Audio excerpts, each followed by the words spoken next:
Shalom. Que la paix de Dieu soit avec vous de là où vous êtes. Que la paix de Dieu garde vos cœurs. Que la paix de Dieu vous comble. Aujourd'hui, c'est un grand jour pour nous. C'est un jour de fête. C'est un jour de louange, d'adoration. C'est un jour de célébration. C'est un jour de victoire. C'est un jour où nous ne pouvons que chanter des cantiques de victoire.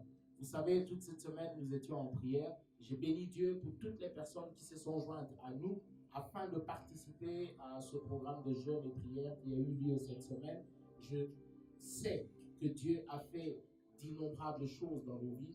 Dieu nous a bénis. Il nous a fortement visités. Il nous a fortement touchés. Il nous a fortement bénis.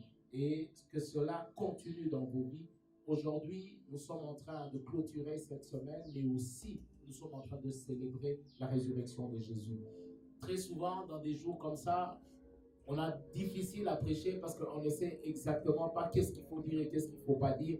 Mais ce qui est clair, le sentiment et les émotions qui remontent au plus profond de nous, ce ne sont que des sentiments de gratitude où nous voyons tout ce que Christ a fait à la croix pour nous et nous voyons comment nous sommes. Nous n'avons pas mérité, nous n'avons rien payé, mais par son amour, il a fait des grandes choses et nous ne pouvons que lui dire merci. C'est pourquoi j'aimerais souhaiter aux uns et aux autres une joyeuse fête de Pâques, que cette Pâques soit réellement une Pâques,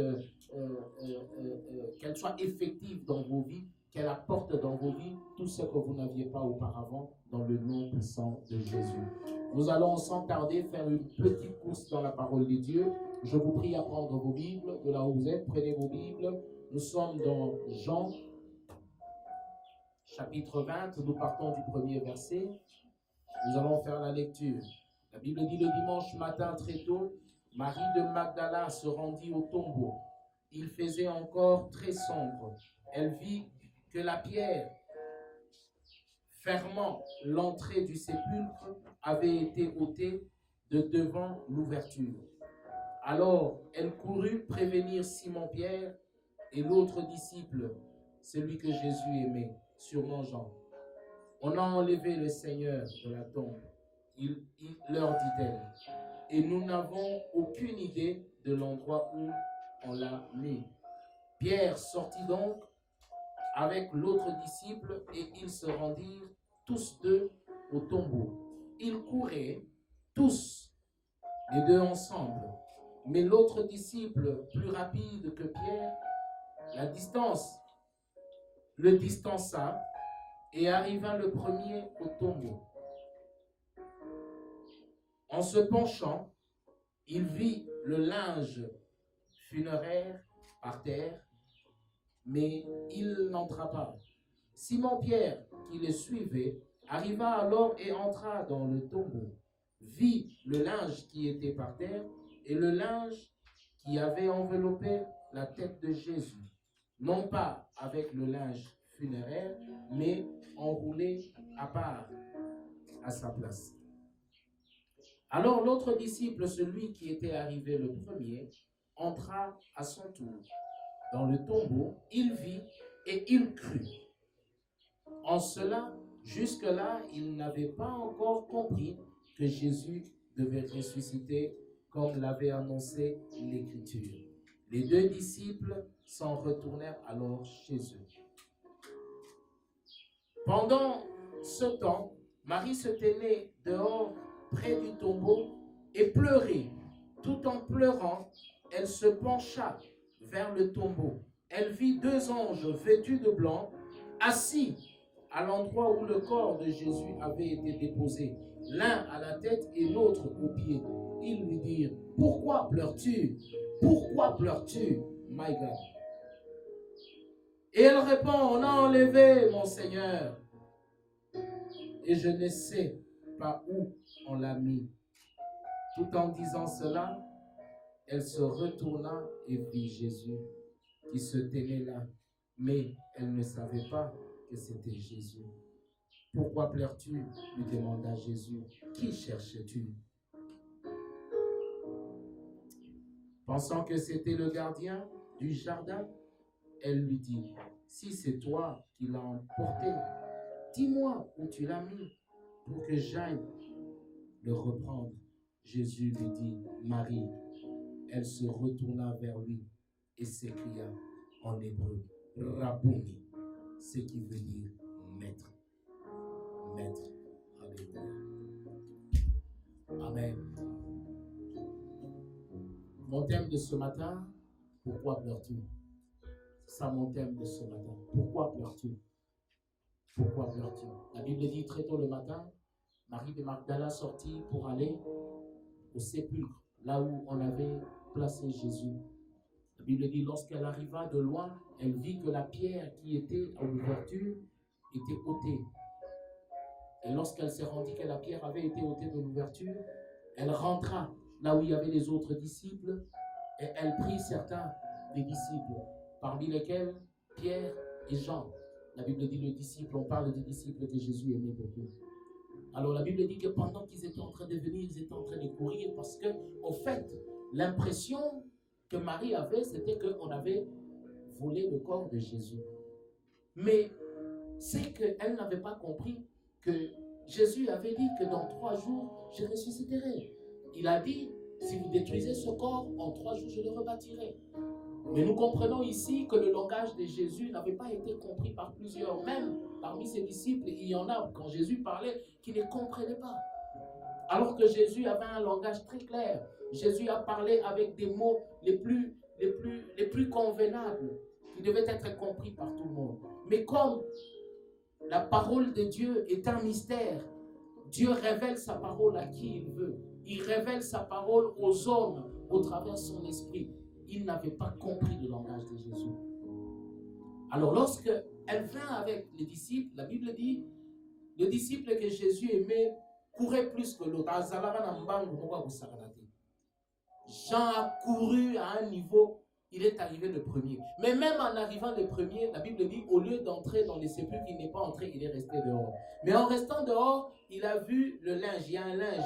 Quand les gens mouraient en Israël, il y avait des linges avec lesquels on couvrait les dépouilles. Mais il y avait aussi un autre linge qui enveloppait la tête de Jésus et les pieds de Jésus. La Bible dit, lorsque Pierre arriva, Pierre ne s'est pas arrêté en dehors du sépulcre. La Bible dit, Pierre est entré jusque dans les sépulcres et s'est rendu compte effectivement que Jésus, le tombeau était vide. Et en se rendant que le tombeau était vide, la Bible dit, Marie qui était dehors et qui s'est penchée sur le tombeau, entendit une voix qui lui parlait. Et cette voix lui disait, pourquoi pleures-tu? Pourquoi pleures-tu? Alléluia. La Bible dit, lorsqu'elle entendit cette voix, elle pensait que c'était le gardien du jardin, c'était le jardinier ou quelqu'un d'autre. Mais elle ne savait pas que c'était Jésus. La Bible dit, elle entendit Jésus lui dire Marie. Lorsqu'elle a entendu cette voix-là, elle a compris que cette voix, la personne qui m'appelle comme ça ne peut pas être ce jardinier, ça ne peut pas être ce gardien. Tout de suite, elle a réalisé que c'était Jésus et elle a crié Rabouni, qui veut dire maître. Rabouni, Rabouni, Rabouni, qui veut dire maître. Pourquoi pleures-tu? Si le tombeau est vide et qu'il a dit qu'il ressusciterait, pourquoi pleures-tu encore? Pourquoi es-tu encore dans les pleurs? Au fait, ce qui devait faire pleurer Marie, ça devait être le tombeau avec Jésus dedans. Mais le tombeau vide et Jésus n'étant pas dans le tombeau, ça devait être un sujet de joie, d'allégresse, un sujet de célébration, de louange et d'adoration. Et aujourd'hui, j'aimerais dire à quelqu'un, tu sais, tu pleures parce que tu n'as pas encore compris que le tombeau est vide. Tu te lamentes parce que tu n'as pas encore compris que le tombeau est vide. Tu es dans le tourment parce que tu n'as pas compris que le tombeau est vide. Tu es inquiété parce que tu n'as pas compris que le tombeau est vide. Quelle que soit cette maladie qui te tracasse, quels que soient les événements de la vie, les difficultés, les problèmes, les réalités, tout ce que nous sommes en train de vivre, tant que le tombeau est vide, nous n'avons rien à craindre. Nous n'avons rien à craindre parce que notre Dieu est vivant. Or, s'il est vivant, ça veut dire qu'il ne manquera pas à accomplir pour nous ses promesses. Il ne manquera pas à accomplir en notre faveur ses bienfaits. Notre joie doit être dans le Seigneur parce que Christ est ressuscité. Jésus est ressuscité. Jésus est ressuscité. Il y a des gens qui ont raconté des choses dans le monde. Il y a des gens qui sont venus, ils ont été grands. Et on en parle dans l'histoire, dans la géographie. On parle des prophètes, on parle des astronautes, on parle des scientifiques, on parle des plus grands avocats, des médecins. Que sais-je encore? On parle de beaucoup de gens, des gens qui ont su parler. Mais de toutes ces personnes-là, il n'y en a pas un qui est mort et qui est revenu à la vie. Un seul est mort. Et la Bible dit le troisième jour, il est revenu à la vie. Si celui-ci est mort et il est revenu à la vie, c'est en lui que je place ma force. C'est en lui que je place ma confiance. C'est en lui que j'espère. Car je sais que parce qu'il vit, je n'ai rien à craindre. Je n'ai rien à craindre. Je n'ai rien à craindre. Et j'aime bien cette chanson qui dit « Parce qu'il vit, je n'ai rien à craindre. Mes lendemains sont assurés parce qu'il vit. Il tient ma vie. Il tient ma vie parce qu'il vit. Parce qu'il vit. C'est pourquoi moi j'aimerais dire à d'autres personnes aujourd'hui, pourquoi vous vous trompez? Vous allez derrière des gens qui sont morts. La Bible dit un aveugle peut-il conduire un autre aveugle? Un mort peut-il conduire les vivants? Un mort peut-il parler en faveur des vivants? Toutes ces personnes-là que vous appelez les prophètes et tout sont morts, ils ne sont jamais revenus à la vie. Comment voulez-vous prier un mort? Il est mort, il ne sait même pas lui-même là où il est en ce moment. Mais nous, celui que nous prions, c'est Jésus. Il est vivant. Il est à la droite du Père. Il est assis afin d'intercéder pour nous. C'est lui notre force. C'est lui notre joie. C'est lui notre bouclier. C'est lui notre espérance. C'est lui notre salut. C'est lui notre justice. C'est lui notre Dieu. Il est notre maître. C'est pourquoi lorsque Marie voit Jésus, elle ne crie pas Jésus. Rabouni. Rabouni. Pour dire maître. Maître. Maître. Alléluia. Aujourd'hui, j'aimerais te dire qu'on ne te trompe pas. Lorsque tu es dans une religion, commence d'abord à chercher ton maître. Où est-il? Le maître de ta religion, il est où? Si le maître de ta religion a été ressuscité et qu'il vit à la droite du Père, tu es sur la bonne voie, tu es sur le bon chemin. Mais si ton maître est mort et qu'en ce moment il est encore dans la tombe, pose-toi des questions. Mais je t'invite à croire en mon Seigneur, mon maître. Il est assis à la droite du Père et il vit, il vit, il vit. Tout ce qu'il a dit, il l'a accompli. C'est pourquoi moi, en lui, je suis plus que vainqueur. Parce que quand je marche, ce n'est plus moi qui marche, mais c'est Christ qui marche en moi. Quand je vis, ce n'est plus moi qui vis, mais que c'est Christ qui vit en moi. Quand je parle, ce n'est plus moi qui parle, mais c'est Christ qui parle en moi. La voix que tu entends aujourd'hui, ce n'est pas ma voix, c'est la voix de Christ. Le message que tu écoutes aujourd'hui, c'est un message envoyé par Christ pour toi, pour ta vie, pour ta famille, pour ton pays, pour ton église, dans le nom de Jésus. Je crois que tu n'as rien à craindre. Ne pleure pas. Comme Marie, Jésus lui dit, pourquoi pleures-tu? Jésus te pose la question ce matin. Pourquoi pleures-tu? Pourquoi pleures-tu? Pourquoi tu te lamentes? Pourquoi tu es inquiété? Pourquoi tu es angoissé? Pourquoi tu es en défaillance? Pourquoi tu es que rien ne t'inquiète? Si lui est ressuscité, alors le tombeau est vide. Et si le tombeau est vide, la mort n'a pas pu le contenir. La mort n'a pas pu le contenir. Et si la mort n'a pas pu le contenir, s'il est en toi, cette maladie ne saura pas prévaloir sur ta vie. Les difficultés ne prévaudront pas sur ta vie. Les problèmes ne prévaudront pas sur ta vie. Pourquoi? Parce que le tombeau n'a pas pu le contenir. Et puis, quand je parle des erreurs de la croix, vous savez, il y a une erreur qu'on avait faite. On avait placé la pierre à l'entrée du sépulcre. Mais ce qu'ils avaient oublié, c'est qu'à l'intérieur, il y avait une autre pierre. La Bible dit le fer aiguise le fer. Il y avait une pierre dedans, Et ils ont mis une pierre à l'ouverture. Mais ne sachant pas que la pierre qui était dedans, c'était la pierre angulaire. C'était celle qui avait été rejetée par les bâtisseurs, mais qui est devenue la maîtresse de l'angle. Cette pierre qui était dedans, c'était la pierre sur laquelle j'ai fondé ma foi. C'est la pierre sur laquelle l'église est bâtie. C'est la pierre sur laquelle l'univers entier est assis. La pierre angulaire. Jésus est la pierre angulaire. C'est pourquoi la pierre qu'ils avaient placée sur l'ouverture ne pouvait pas résister face à la pierre angulaire qui était dedans. Parce que la pierre qui était dedans, c'est la pierre qui apporte la vie. Alléluia. Amen. Et lorsque Jésus est ressuscité et qu'on a raconté l'histoire de la résurrection de Jésus, on a payé les soldats pour dire que ses disciples étaient venus pour voler son corps. Vous savez, il y a des nouvelles, vous ne pouvez pas les cacher. Et aujourd'hui, dans ta vie, je suis en train de déclarer, à cause de la résurrection de Jésus, il y a des nouvelles qui arrivent dans ta vie. Personne ne pourra stopper cela. Personne ne pourra arrêter cela. Personne ne pourra intercaler cela. Dans le nom de Jésus, je déclare, si Christ est ressuscité et que réellement il vit à la droite du Père, aujourd'hui dans ta vie, cette nouvelle qui arrive, cette nouvelle sur ta vie, personne ne pourra stopper cela. C'est la nouvelle de la restauration, c'est la nouvelle du rétablissement, de la restitution, c'est la nouvelle de l'élévation, de la richesse, c'est la nouvelle du succès au nom de Jésus. C'est cette nouvelle d'avancement dans ta vie. Il arrive sur ta vie des choses, personne ne pourra arrêter cela. Personne ne pourra stopper cela. Même tes pires ennemis, Dieu va les garder en vie pour qu'ils voient et qu'ils témoignent réellement ce que Dieu aura fait dans ta vie.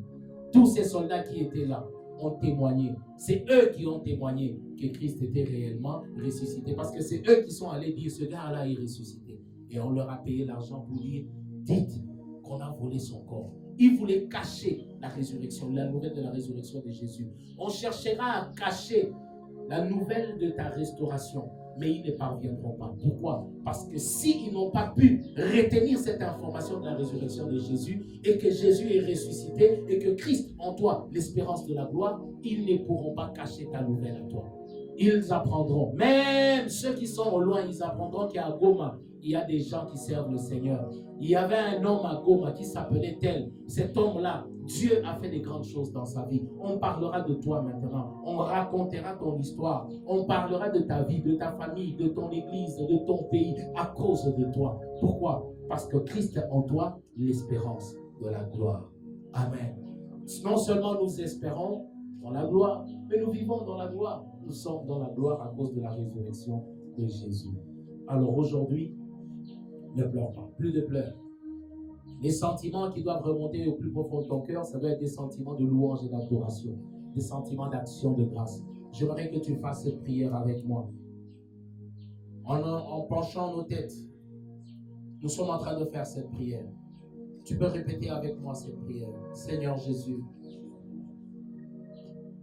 je crois et je confesse que tu es ressuscité. Parce que tu es ressuscité, tu vis et tu vis en moi. C'est pourquoi je ne crains pas les mauvaises nouvelles. Je ne crains pas l'angoisse. Je ne suis pas accablé par la peur. Parce que tu es ressuscité. Par ta résurrection, moi, j'ai la vie.